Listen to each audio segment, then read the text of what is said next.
Hi dear students, आइए आज हम अंग्रेजी के शॉर्ट स्टोरी के प्रथम चैप्टर का अध्ययन करने जा रहे हैं, जिसका नाम है अ ट्रम्प ऑफ सर्जरी। ये कहानी एक कुत्ते की है जिसका नाम टर्की है। ये कुत्ता लेडी पम्फ्रे का होता है, या ऐसे कह लीजिए जो लेडी पम्फ्रे है वो इस कुत्ते की मालकिन है। एक बार कुत्ता बहुत बीमार पड़ जाता है, जिसकी वजह से लेडी पम्फ्रे बड़ा दुखी हो जाती हैं तथा उसका इलाज कराने के लिए जो डॉक्टर हैरियट थे उसके पास भेजते हैं। तो आइए क्या घटना घटती है। I was really worried about Turkey this time. I was मैं था, रियली वास्तव में, वरीड चिंतित, अबाउट टर्की के बारे में, दिस टाइम इस बार मैं वास्तव में टर्की के बारे में चिंतित था। I had pulled up my car. मैंने अपनी गाड़ी रोकी। भेन आई सा, जब मैंने उसको देखा, हिम उसको, इन द स्ट्रीट गली में। जब मैंने उसको देखा, किसे? कुत्ते को। जब मैंने उसे गली में देखा, विद हिज मिस्ट्रेस, अपनी मालकिन के साथ। एंड आई वाज शॉक्ड, और मैं चौंक गया, एट हिज अपीयरेंस, उसकी वेशभूषा पर। मैं उसकी वेशभूषा देख करके एकदम चौंक गया जब मैंने उस कुत्ते को अपनी मकान मालकिन के साथ गली में देखा। He had became hugely fat, वो बहुत मोटा हो गया था, लाइक अ ब्लोटेड सूसेज, फूले हुए मांस की तरह। फूले हुए मांस की तरह ये कुत्ता बहुत ही मोटा हो गया था। लेग्स एट ईच कॉर्नर, और जिसके चारों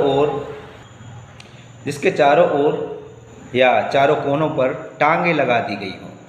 हिज आइज, उसकी आँखें, ब्लड सोड, ऐसा लग रहा था जैसे इनमें खून उतर आया हो, एंड र्यूमी, और लाल सी पड़ गई थी। ऐसा लग रहा था उसकी जो आँखें हैं उनमें खून उतर आया हो, एंड र्यूमी, गंदी थी, कीचड़ युक्त थी, ऐसे कह सकते हो। स्टेयर्ड स्ट्राइट अहेड, और सामने की तरफ सीधा देखता रहता था। एंड हिज टंग, और उसकी जो जीभ थी, लोल्ड फ्रॉम हिज जॉज, उसके जबड़े से लटकती रहती थी। Mrs Pumphrey hastened to explain, Mrs Pumphrey hastened, जल्दबाजी कर गई, टू एक्सप्लेन, बताने में। श्रीमती पम्फ्रे ने जल्दबाजी में बताया। ही वाज सो लिस्टलेस, वो बहुत ही बेचैन था। मिस्टर हैरियट, श्रीमान हैरियट जो कुत्ता था वो बहुत बेचैन था। He seemed to have no energy, ऐसा लगता था इसमें जरा भी ताकत नहीं बची है।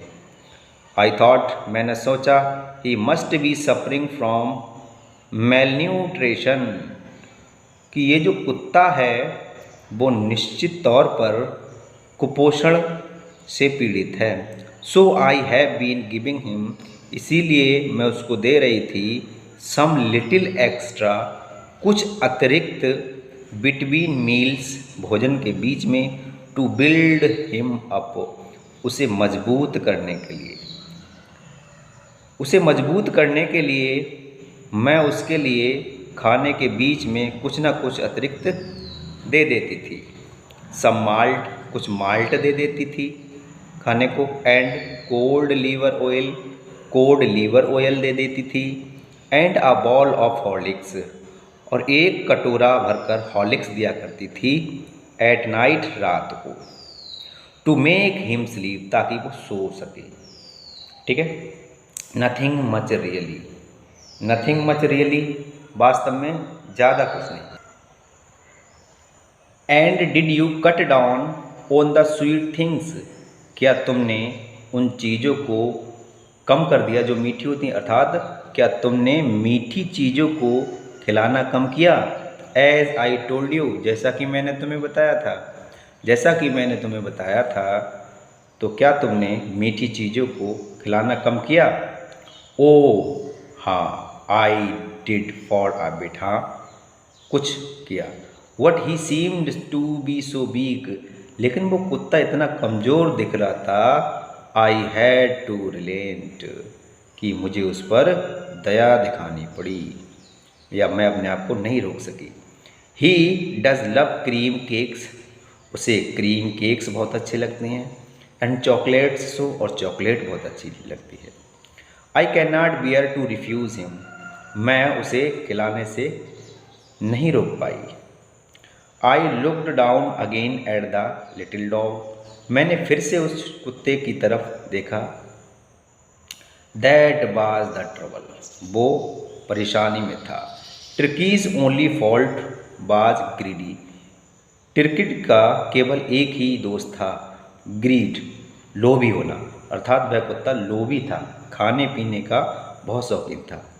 ही had never been known to refuse food, वो कभी भी कुछ ना कुछ खाने से या भोजन खाने से कभी भी मना नहीं करता। He would tackle a meal at any hour, वो प्रत्येक घंटे पर खा लेता था मील, भोजन को।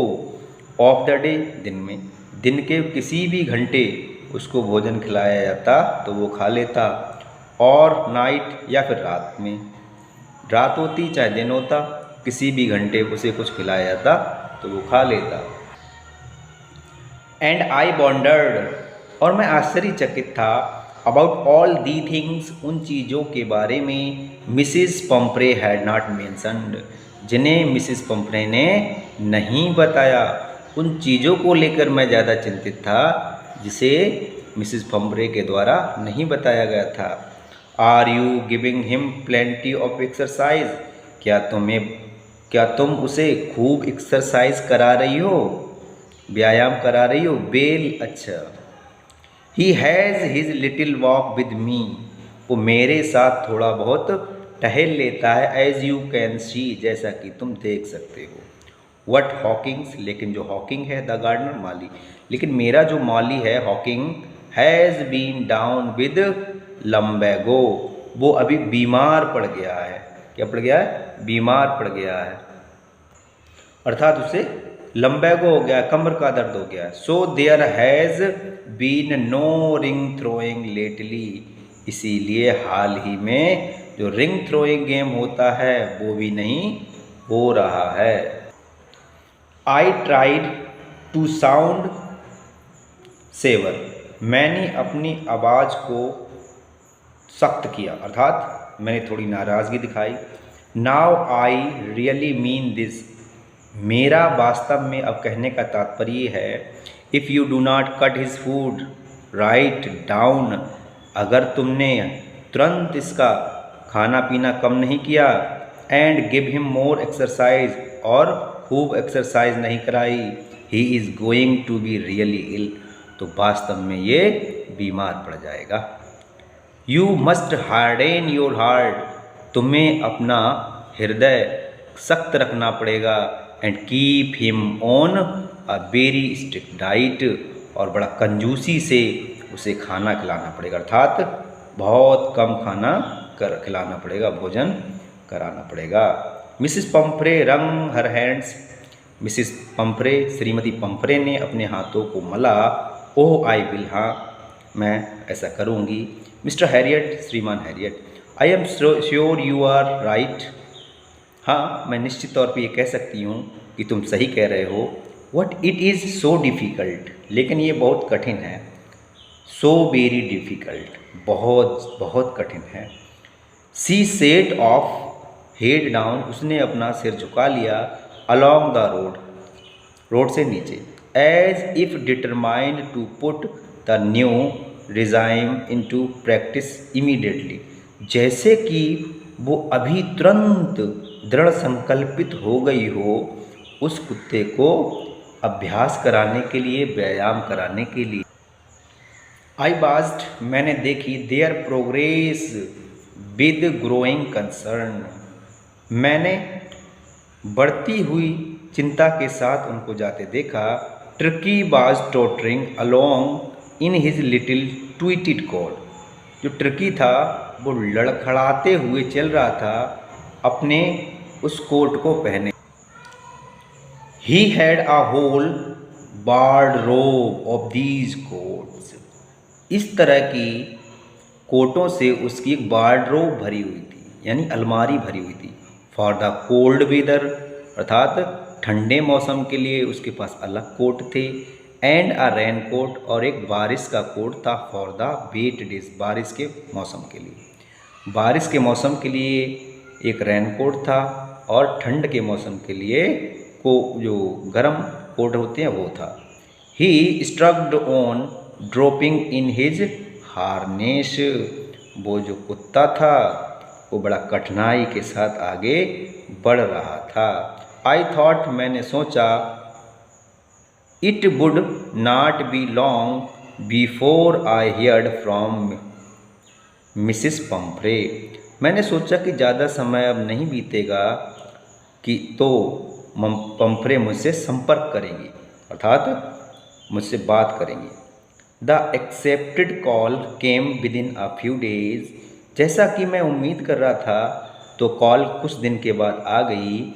Mrs Pumphrey was distraught. Mrs Pumphrey बड़ा चिंतित थी। Tricki would eat nothing. Tricki कुछ नहीं खा रहा था। Refuse even his favourite dishes. यहाँ तक कि अपनी फेवरेट डिशेज को भी खाने से मना कर रहा था, अर्थात नहीं खा रहा था। एंड बिसाइड्स, और इसके अलावा, he had bots of vomiting. इसके अलावा वो लगातार उल्टियाँ कर रहा था। ही स्पेंड ऑल हिज टाइम, वो अपना पूरा समय गुजारता था लाइंग ऑन आ रग, एक चटाई पर पड़े हुए, पेंटिंग हाँफता रहता था। Did not want to go for walk, और टहलने भी नहीं जाना चाहता था। Did not want to do anything, और कुछ नहीं करता था। I had made my plans in advance. I had made my plans in advance. मैंने अपनी योजनाएं पहले से ही बना ली थी। The only way was to get Turkey out of the house. केवल एक ही तरीका था कि टर्की को कैसे बाहर निकाला जाए। फॉर आ पीरियड, कुछ समय के लिए। आई सजेस्टेड, मैंने सलाह दी, that he would be hospitalised, कि उसे भर्ती करना पड़ेगा। फॉर अबाउट आ फोरनाइट, एक पखवाड़े के लिए। To be kept under observation, और उस पर निगरानी रखनी पड़ेगी। निगरानी रखने के लिए उसे भर्ती कराना पड़ेगा। द पुअर लेडी ऑलमोस्ट सून्ड, जो बेचारी लेडीज थीं वो कैसी हो गईं? एक तरीके से बेहोश हो गईं। सी वाज श्योर, वो इस बात को लेकर निश्चित थीं, ही वुड